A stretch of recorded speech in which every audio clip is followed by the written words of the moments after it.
Duane Schnabel is the branch chief from CDFA, came down from San Diego. His department, Pest Exclusions, is in charge of the LBAM quarantine. This is not my favorite subject. Work for Pest Exclusion, branch of CDFA. It's one of the largest branches in the department. We operate the nursery seed and cotton programs, as well as the inspection, parcel inspection programs, and the border stations. And then within that programs, we have various quarantines that we also enforce. Asian citrus psyllid, light brown apple moth, fruit fly quarantines. And right now, I've got about 6 quarantines going on. But only one of them, well, 2 that are statewide and continue to expand, with the Asian citrus psyllid now as far north as Sacramento, and light brown apple moth, which has moved the other direction and is down here in San Diego County now. Has been for a little while, but we were thinking that individual moths, we'd be able to push it out. Got to a point probably a year or 2 ago when we were in Oceanside. We had a small population there. It had gotten up to about 24 moths. Did twist ties, 2 treatments, 2 years apart. And we got to a point where we thought we were going to push it out. And we were almost ready to declare it, the quarantine over, and we got more moths in there. So it's not a good situation. Now with the Rancho Santa Fe and some of these other areas popping up, it's becoming more and more apparent that it's probably likely that LBAM is not going to be able to be eradicated out of the county. We have self-sustaining populations most likely in these areas, especially Rancho Santa Fe at this point. We do not have good eradication tools. Using pheromone dispensers on a small population where you're trying to eliminate half a dozen moths out of a small area is even a challenge. We've spent the better part of $500,000 so far in San Diego County on just treatments. So it's a lot of resources going into a couple of areas. We've been very adamant about trying to eradicate it, keep these populations down, but it's becoming apparent that we probably are not going to be able to. So that's where the quarantines come in and the regulatory framework and structure. And how did we get to this point with a new enforcement protocol? Well, we've always had a repeat nursery protocol going back to the original regulation and host list. There were over 200 hosts listed on it. Very prolificous insect, many hosts. Obviously, anything it can leaf roll. So we have a pest that, it travels almost on any kind of nursery stock. There's very few pieces of nursery stock it doesn't travel on. Many of the other commodities that were also on the host list, palm fruits, stone fruits, grapes, strawberries, avocados, all those industries came into CDFA and to USDA and worked their way through an exemption. Well, they're all exempt today, so they don't have a fight in this anymore. What's left, though, there's a few commodities that are still in it, like organic strawberries and nursery stock, cut flowers. No exemption. One was tried. We tried early on for a nursery stock exemption, and it was denied.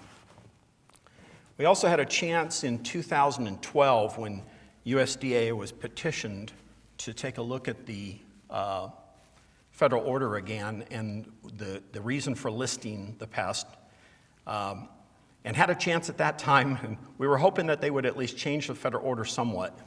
But they came back, reestablished that it was an actionable pest in the U.S.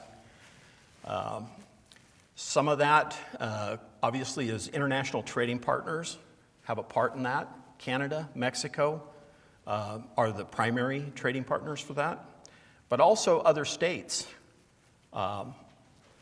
There's different areas of the country that obviously don't want LBAM, and based upon the population maps, that it could exist in the southern belt of the U.S.,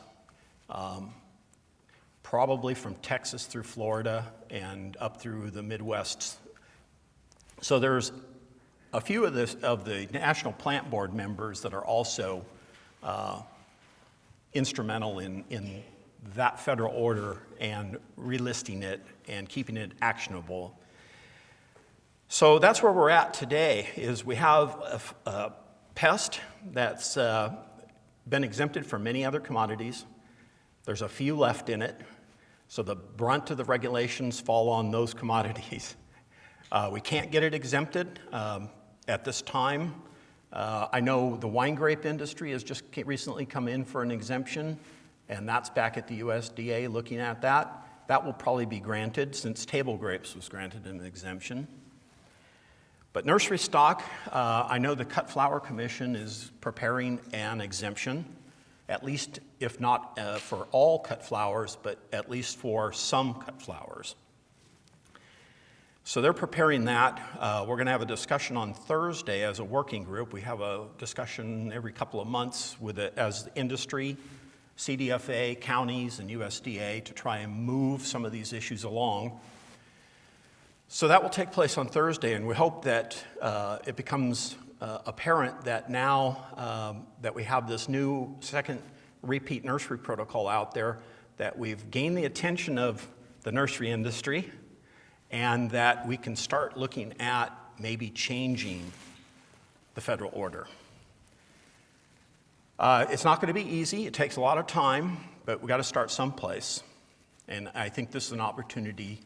We have a few of the nursery industry people that once the secondary nursery protocol came out, that it got people's attention. So I'm glad for that. So our initial repeat nursery protocol, we've had it since 2008.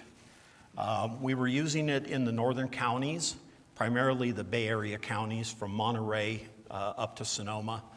But it is based upon the burden being placed on the program itself and the counties. So it was a repeat nursery inspection. So we would find immature life stages at a nursery. The nursery would treat, and we'd be called back 3 days later to take a look at that nursery. Still dirty. Treat, go back, and we were repeating and repeating this, so the whole burden was on the program. Well, that was fine initially when the program initially back when it started had $17 million in it. We couldn't spend money fast enough. But that money kept decreasing. And for the last 3 years, it's now at $4.6 million for a statewide program. That's a very unsustainable funding level.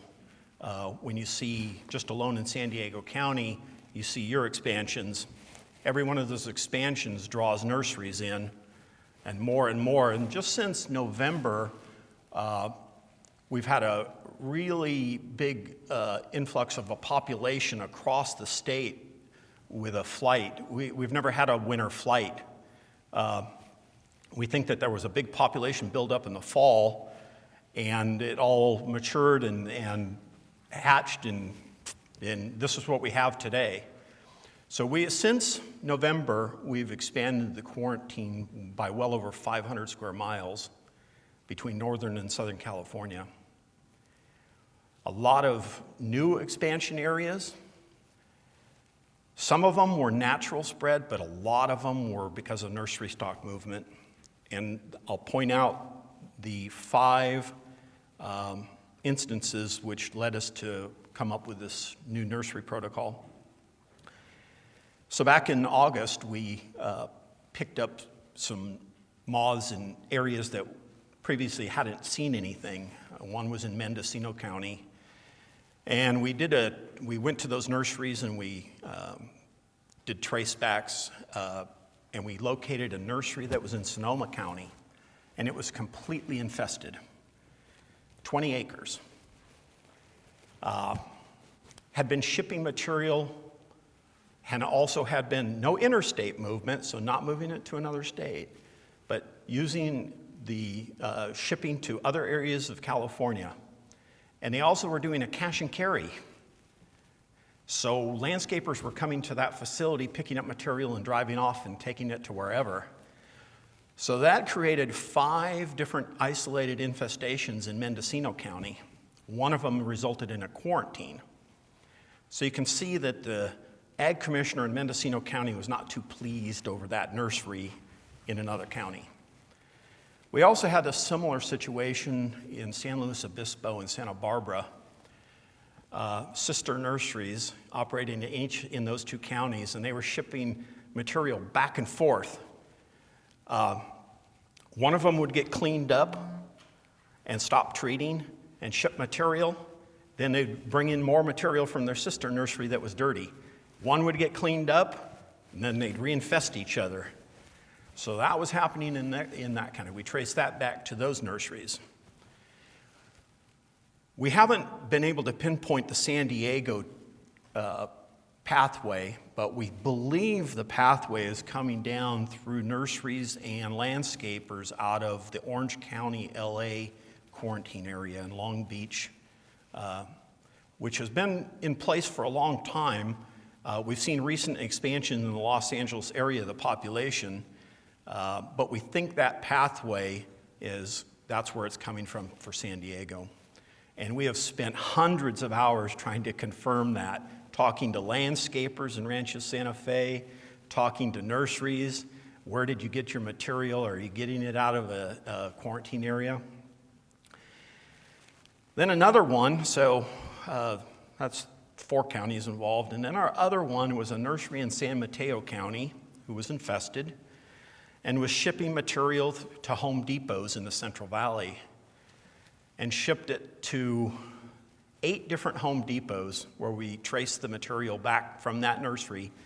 And so we went to those nurseries where they had shipped it to at Home Depots throughout the San Joaquin and Sacramento County, and every one of them, when we placed a trap at those Home Depots, had an infestation in them. So it was nurseries with immature life stages, shipping material out of the regulated areas, and infesting new areas of the state. And it is costing a lot of money to those new infested nursery owners who, for no fault of their own, had nursery stock shipped to them that was infested. And it's costing the program a lot of money to chase all these down, do all the trace backs, trace forwards, going in, doing the inspections. The counties, they're doing a lot of the work. We have 34 counties under contract with CDFA to do inspection work. And again, most commodities are exempted, so all we're doing is the nursery work. We're going into nurseries and inspecting them over and over and over again. You couple that with having a generally infested area, and I'm sure that's been covered by Steve earlier. We have a generally infested area that from Sonoma down through Monterey, the whole East Bay area, the peninsula, generally infested. And we have a 0 tolerance under the federal order. And if you want to read some dull reading, you can read our quarantine, section 3434 of the Food and Ag Code, and you can read the federal order. Under the federal order, the requirement is a premise freedom from. So you have to operate a nursery within a generally infested area under a 0 tolerance. So how easy is that? Now, a lot of you probably are pre-quarantine or in a quarantine down here, or you're still out. Well, eventually, you're going to be under that standard as well. So trying to keep a nursery clean with a 0 tolerance, even if we find 1 larvae, 1 egg mass, 1 pupae, and we can ID it through DNA, or we're going to put you under regulation. So it's an onerous regulation. When this was put together, there was a lot of fear among the USDA and trading partners. So to calm the international markets and the domestic markets down, it was a very strict regulation that was put in place under the federal order for this 0 tolerance. We think it could be moved off of that. and we'd like to move to a freedom from shipping standard, which would be much easier for a nursery to meet. Many of you already do that under GWIS if you're in a program. So it's a treatment, an inspection, and shipment. And it's self-executing. It's done by the nurseries themselves. We would come in and do audits and check records as long as that was maintained and you would operate under the compliance agreement. That's where we would like to end up. Right now, because of the situation with the zero tolerance, we have to put in place a repeat nursery protocol that's beefed up. So we don't base it on an adult flying through your nursery. If we catch an adult on a trap, that doesn't trigger the repeat nursery protocol. And you can get as many of those as you want. Adults don't trigger this protocol. It's when we find reproductive stages in your nursery stock, whether it was shipped to you, you home grew it, or you obtained it somehow, you have a reproducing nursery population. You have larvae, you have eggs, you have pupae. That's what triggers this repeat nursery protocol. We don't do it on the first one. It's the first one, we work with you, we get you in touch with the UC Cooperative Extension, we look at best management practices in your nursery. We'll help you as much as we can, but the standard is zero tolerance to ship. So what we do is the second repeat, which we call the first repeat, so it's a little confusing, but once you get that second non-adult life stage found in your nursery, then we implement this nursery stock protocol and we enforce it. So it's a hold, we do a trace forward, a trace back. We'll require you to treat. Now the way the protocol is written, and we have to write it for a statewide program, so it says the hold on the nursery. But we understand we have to write it that way because a lot of our nurseries we walk into and it might be a quarter acre or a half acre nursery, and then they want to tell us, oh no, my block of nursery stock here is just 2 plants. That's all I want you to hold and let the rest go. Well, in a situation where it's a small nursery like that, we put the whole nursery on hold.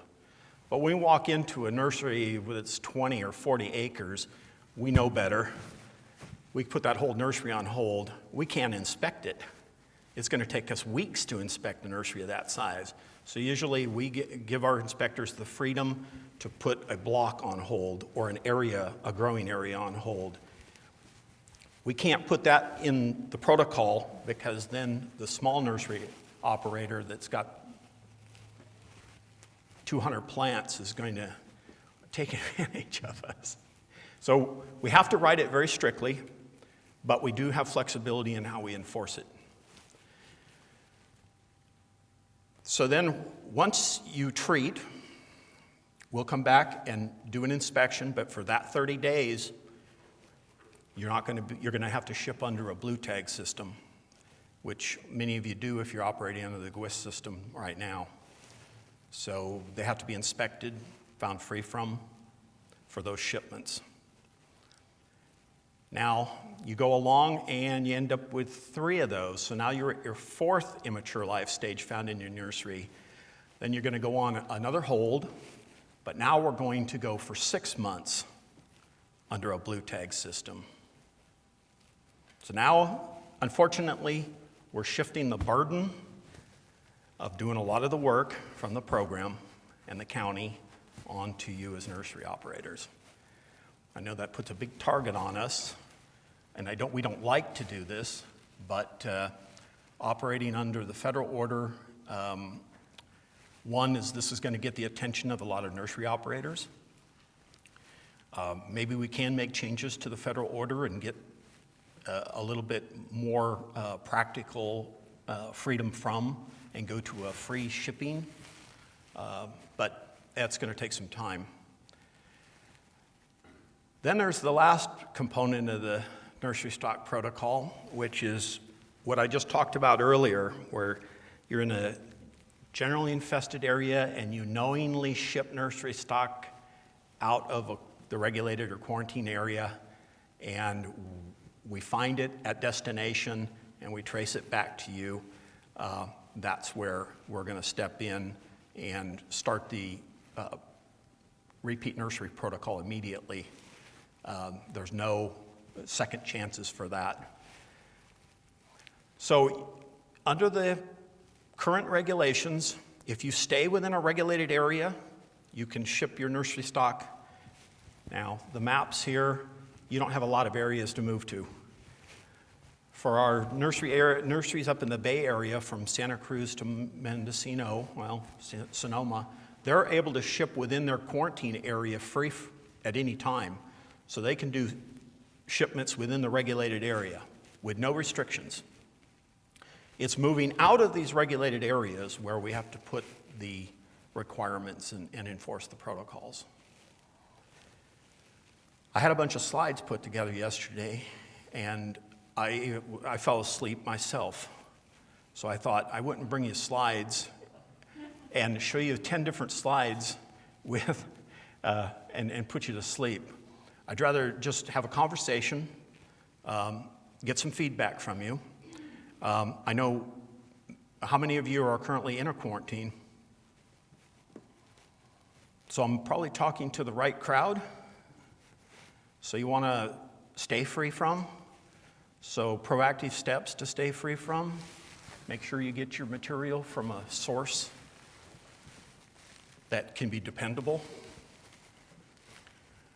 When it arrives, inspect it. Treat it if you have to. Have good best management practices in your nursery to keep your nursery clean.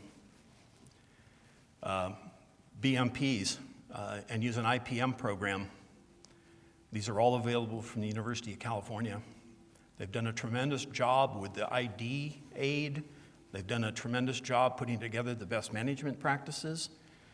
They've worked really hard on coming up with these treatment protocols. So there's been a lot of effort put into it for nurseries. But unfortunately, at some point, we may see that San Diego County drawn into a full quarantine. We don't want to get there. And hopefully we may get a federal order changed by the time we do get to a point. But that's where we are today. So I'll take questions.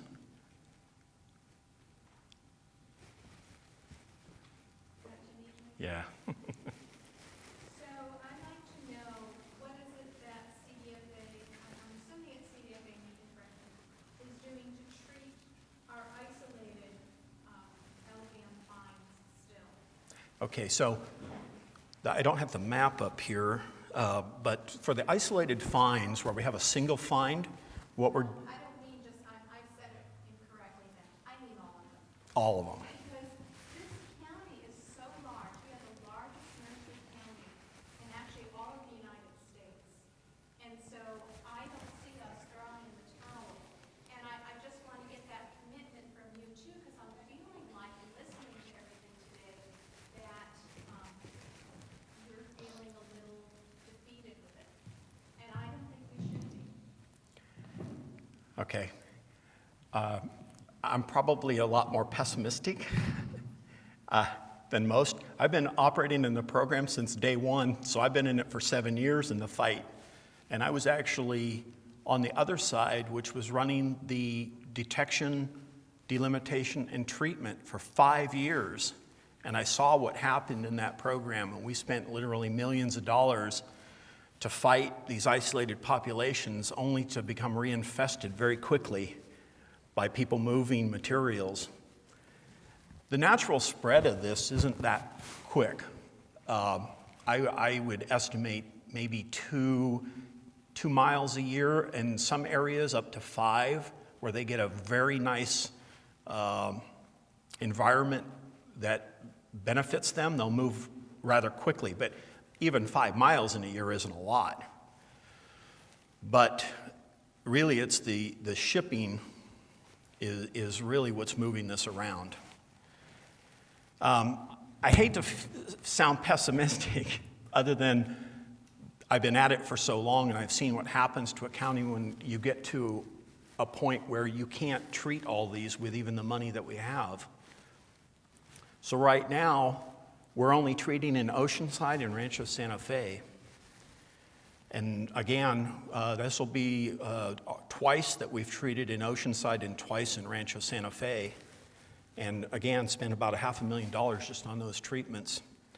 The other isolated fines, we can usually go out there and delimitation, so we put up a delim array around it, which is increased trapping.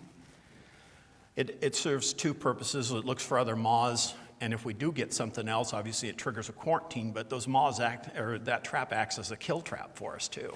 It's gonna attract them, and they're gonna get caught on the stickum, and that's it for them. No more reproduction. But they only attract the male moths. All of our pheromones are only male pheromones. So we don't have a good female pheromone out there. So, again, I'm not sure that you're going to... Okay, so you are asking for a commitment that will stay in San Diego County. Well, I think the director has made a commitment that will continue to do work down here. I know that there's plans right now to go back into Rancho Santa Fe and supplement the treatments in there. I know that there's possibly going back into Oceanside and supplementing the treatments there as well. And supplementing the treatments is essentially we have the treatment array out, and when we pick up a new moth, we go back into that area and we go 100 meters around that area and put up additional pheromone. So we're doing that every time we pick up a new one, we're going in and supplementing and putting up more of the pheromone. So there is a commitment to continue to do that for the foreseeable future. But I can't say, we go into a new federal fiscal year in September and our funding stays the same, which is, we just got it released to us, and it's the same dollar amount we've received for the past 3 years. So as our costs increase, the federal money is staying the same. And as you see, we keep adding quarantine area. Somebody has to do the work. The counties and the state have been constantly supplementing that and keep doing the work, but we're now at a breaking point with that work. And so now we're having to go to this secondary nursery enforcement protocol to try and pull in those nurseries and put the burden on those nurseries that are shipping that nursery stock.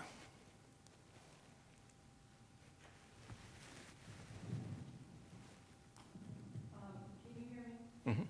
I mostly deal with the public, and my question is, because I've seen it, is people that are driving out of here and they're driving plants and citrus and whatever and bringing stuff in, and they're doing mail order. Are you regulating these plants that are coming in besides the stuff that's in the nurseries?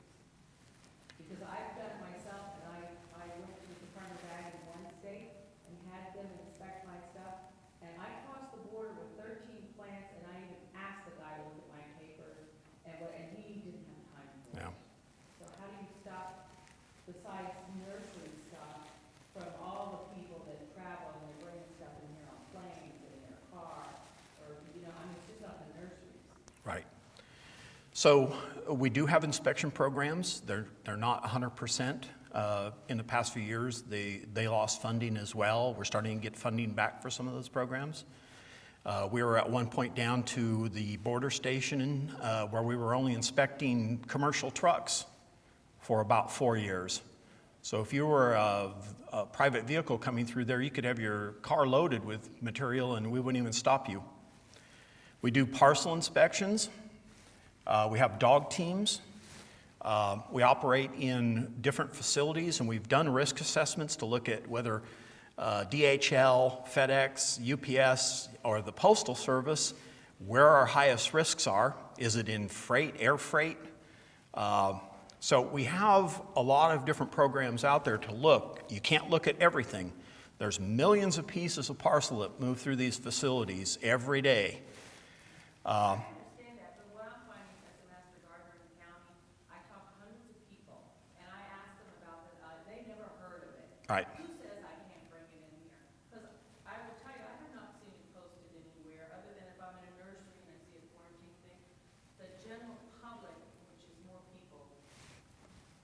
Right. on a nursery tray, they're not being made aware of, you shouldn't do this, you shouldn't do that. They're just doing it. That's correct. And we have very little outreach in that area to the general public. I think that would help. It would help. It takes millions of dollars. I know we We're, try to hand out brochures on these things at all of our booths and stuff and try to educate people. It's like you think it'd be on the news or on the front page of the paper or somewhere, but it's not. yeah, it's not what people want to read. You know, they don't want to read about the gold-spotted oak borer in firewood.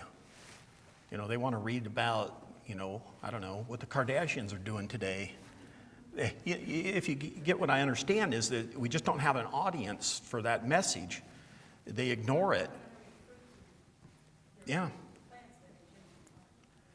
They're, So Duane, I was going to ask,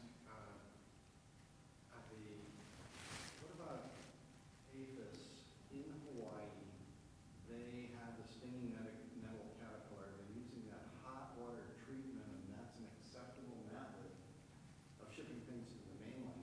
Why can't we do something like that so that, I mean, it seems to me that the population is going to grow, and as Steve's shown and so on, they're going to come into the nurseries, no less knowing about, they're going to be there, and all we're going to do is increase the pesticide load by an incredible amount. So why not stop that by what you were saying, and that is use the shipping protocol, like the WIS protocol, but use something that is 100% effective, not just for the earlier stages in eggs, but also for all stages, including the adult moth and pupae. right. The hot water treatment they're using in Hawaii. So is there any thought or consideration for that? That you'd save inspection, you'd save pesticide load, you'd save all those other things, if we can get a protocol that. Right. So what, and if you do decide to read those two lengthy regulatory documents I gave you, there are differences in the documents. We are supposed to mirror the federal order through the state quarantine. When it was written, though, the state quarantine deviated slightly from the federal order, and we actually wrote treatments into the state interior quarantine. So we can move, when we're going to have those discussions with the USDA shortly, about moving, for at least for intra-state movement, to a treat, inspect, and ship. We don't have it currently, but the 3434 in the state regulations allow it. Getting the federal order changed for interstate and international shipping is a little bit different. Actually, it's just for interstate. The international shipping is completely different. But we're, you know, changing the federal order to get a domestic change is going to take us going back to the National Plant Board and getting other states to accept treatments as an acceptable, because right now the burden is have the premise freedom and inspect and have it clean at the time of shipping, and it's just all too much work for us now. And we would like to move to that. Instead of treating entire nurseries and wasting resources and putting those additional products out in the out into the environment, that we'd like to just do it for the material that's going to move to unregulated areas. We would like to do that. I think that's the path forward. Well, I'm just thinking that even in the WIS program, that it's still a pesticide load that could be reduced if it was a different method. Yeah. You mentioned how the cut rock commission, the cut rock commission is looking into an exemption. Well, they've had hot water baths for their product for a long time, where they can stick the cut foliage or cut flowers into hot water to treat for different pests. And that could be included in, I mean, why not be exempt then from a pesticide load or a shipping program? Yeah, the Cut Flower Commission's looking at exempting any flowers that don't have foliage with them. So anything that's a cut flower without the leaves and things, those should be just exempt, straight off, no treatment, just an inspection.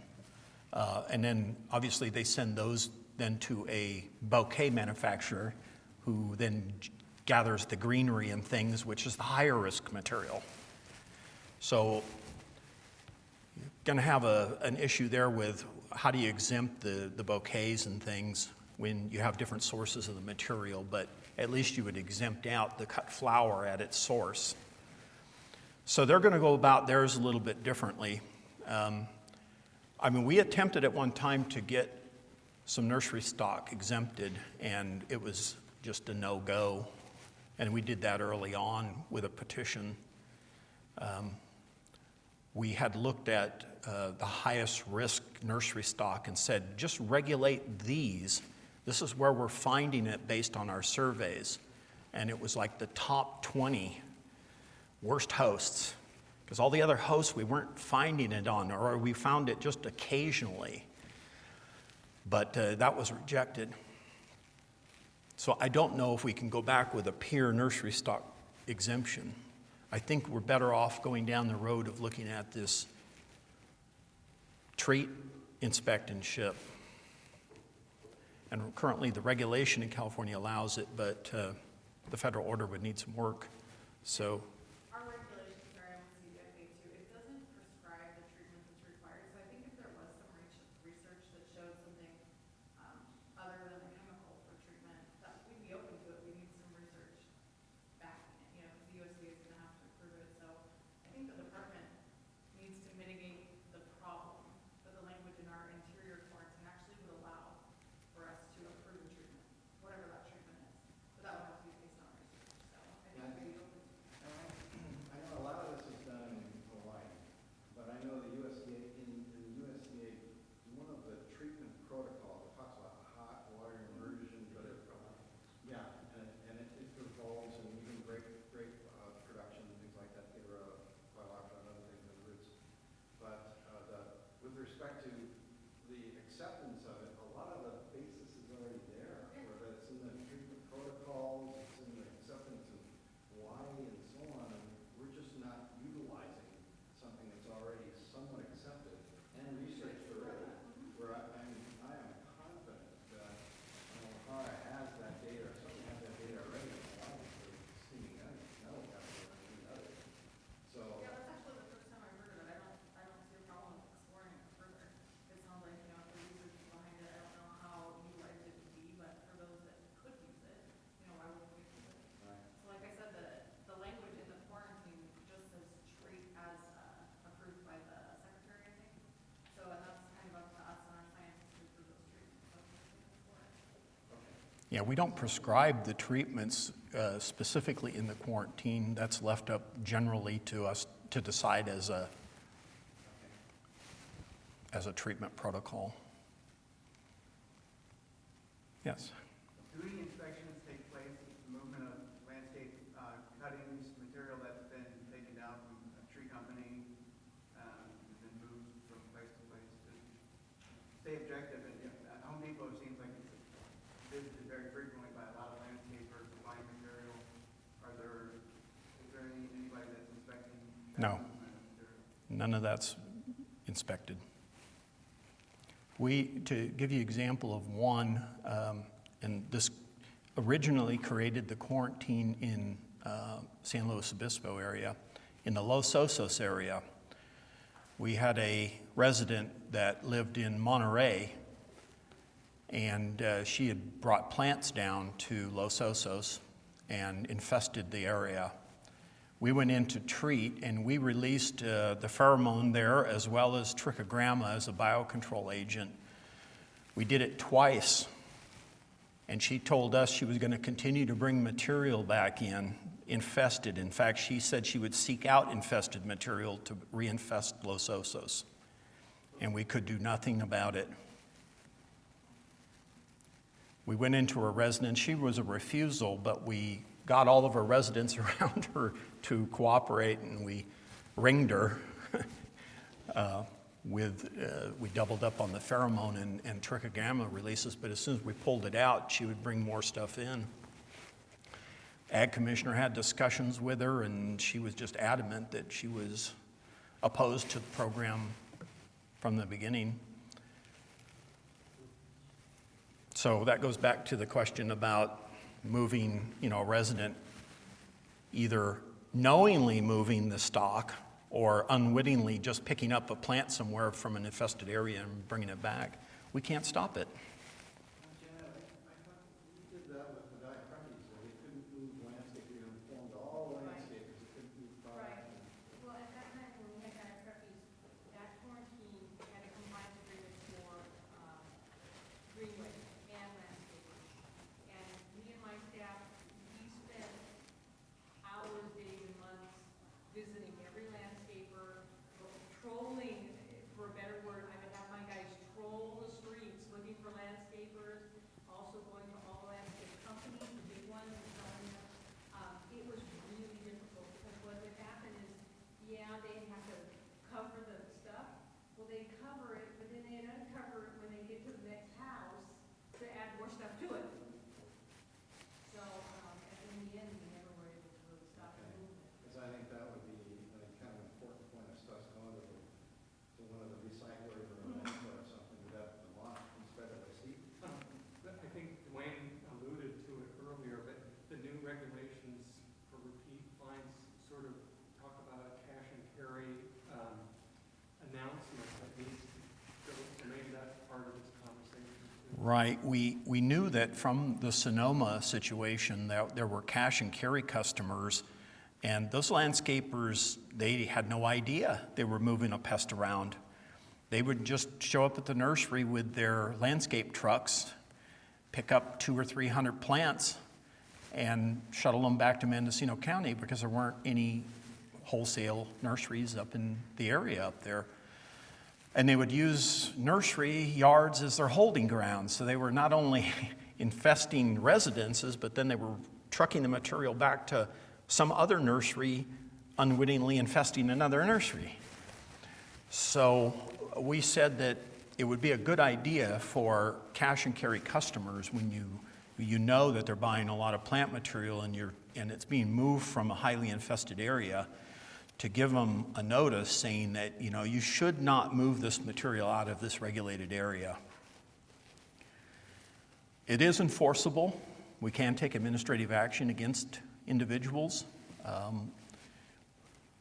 but it's a very difficult situation when you're dealing with an uneducated, as far as the pest, landscapers, just residents buying plants. They have no idea. Janet? Have there been surveys done in other states, mainly the southern states, to see if LBAM is present there? So when LBAM was initially found here, they did do a national survey. Most of the other states that were susceptible did receive a small amount of money. I think it was less than $50,000 each to do some trapping. That was only done for the 1 year. So since 2007, there's been one national survey under the Farm Bill, and that's it. So maybe we should be advocating as industry for that, because there's a very good chance that it would be in other states, and I think their attitudes might change dramatically if their industry was being impacted by LBAM. Don't you think? All I can say to that is, you bet. All right, one more thing, I want to advocate for this, and I want to respectfully request that CDFA continue to treat in these areas. And I know that it feels like it's going to happen eventually, that the whole county will be inundated in quarantine, but I still sincerely believe that we have the chance to eradicate this. And when I look at the fact that, as you said, you spent $500,000 over since 2010, I just want to also let you know that our nursery industry is $1.8 billion annually here. There's an economic impact of over $5 billion. So even though that $500,000 is a lot of money, this industry is huge. Again, we're the largest nursery industry in the country. And so we really need to request you to please continue to treat here. And let's keep this at bay. When we subtract out all of our overhead costs that we can't really use that 4.6 million total, that's what we get, and we take out overhead, we end up with about $3 million, $3.5 million. So that 500,000 is a significant portion of our budget, and we're essentially sinking it into one county. We're letting everything else in the state go right now. So we are down here working. We do every day. We've got crews out there scouring, looking for the pathways. We just had a team down here this week. In the back is Rick McKay with USDA. They've been down here all last week looking for leads, helping out with nurseries, looking for a pathway. You know, it can be simple as, which we had discovered it a couple of times before, is loading the material in an infested area in the evening under lights, closing up the back of the truck, and essentially a free ride shipped down to its destination, open the door, and they're gone. We actually had that and documented it in the nursery coming out of Monterey going into Winters in Yolo County, where a nursery owner had his main nursery up in Winters and was building a new nursery in Monterey. And he was working nights down in Monterey with his truck under the lights. And he would keep his cab open, the windows. And they would fly in, never noticed it. He just thought they were small moths. And then he'd pack up at that night and go back to his Winters nursery, get out of his truck, open the door, and he's infested his own nursery. And we documented that.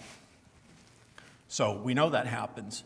We think that that might be a pathway to moving adults. So every little thing that you do in your nurseries as a BMP, you almost have to think of everything an insect could do. And it's really hard. Well, thank you for your time. One more question? Yes. Yeah, I'm actually an arborist and landscaper, and I do most of my work in Rancho Santa Fe. And I also read all the Rancho Santa Fe publications, and I read a couple of the newspapers, and I frequent the garden shop that everyone in Rancho Santa Fe area goes to, Rangetto's, and I'm a member of the Professional Tree Care Association of San Diego. I go to all their stuff. I go to a member of the Landscape Contractors Association. I read their local publication. There's not one word of any of this in any of the, it's not out there in the public. And I think if people knew about it, they would be more than willing to, I mean, like she said, probably gonna go, eventually it could go in all of San Diego County, but there's something you can do because of the close-knit nature of that community up there to kind of help to get it recorded for, I mean, I'm assuming you found it by trapping or whatever. I don't know how you actually found Correct. Trapping. it there. But you got a lot of eyes and ears out there, and there's a lot of communication between people there that if they knew it was there, and they started looking for it, or the gardener found it or whatever, you know, have materials in Spanish down at the garden center, whatever you gotta do. And people bring stuff all the time into the counter, what's this, what's this, what's this? Right. You know, every day you go in there, there's a counter full of disease, whatever, they're trying to buy something to kill it. Well, then the other half of it is, that's one part of my comment. The other part is, when you do find the landscape, I'm a consultant,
Right. So, we're happy to help, but we need to know, practical, steps that can be done.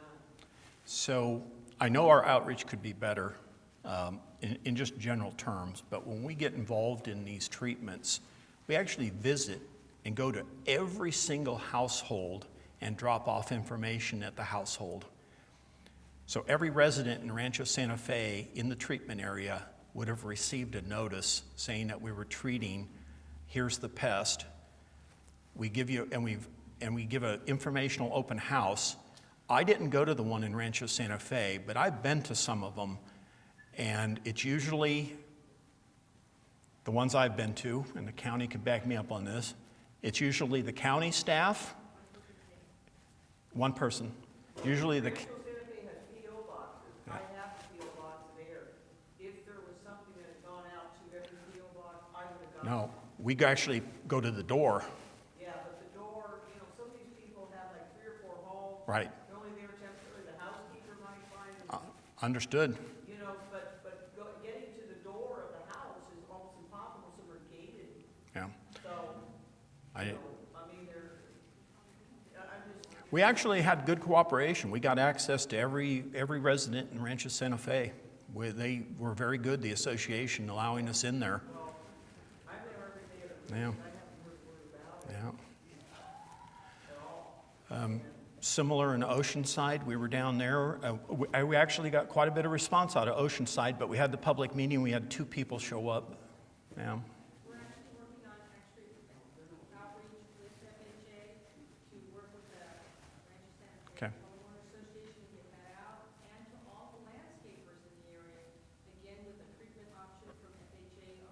Here's some treatments they can use. These are efficacious against LBAM, so if you have a choice between a couple pesticides for your rows here, maybe pick this one instead of this one. So we are trying to do that. We also visit every nursery in the quarantine every 30 days. Every 30 days, with this information, Alex, we're out there every single day. You can go to our county website, the state's website, the Fed's website, for information on quarantine activities, quarantine areas, and outreach handouts. So it's hard, because there's very small audiences who just don't want to hear. So I'll wrap it up by saying that we will continue the battle here. We're going to continue to stay in the county for the foreseeable future until something else changes. We will start, I know the cut flower people, I know the nursery industry. I think putting out the new repeat nursery protocol got the nursery's attention because we've kind of been on autopilot even in Northern California for about 5 years. So it got the attention of, obviously, you folks wouldn't be here today if it wasn't for that. So hopefully this brings about a change in the regulatory structure to a more sustainable future. And I think it's a good thing that we move in this direction. It's actually probably overdue, but thank you for your time today.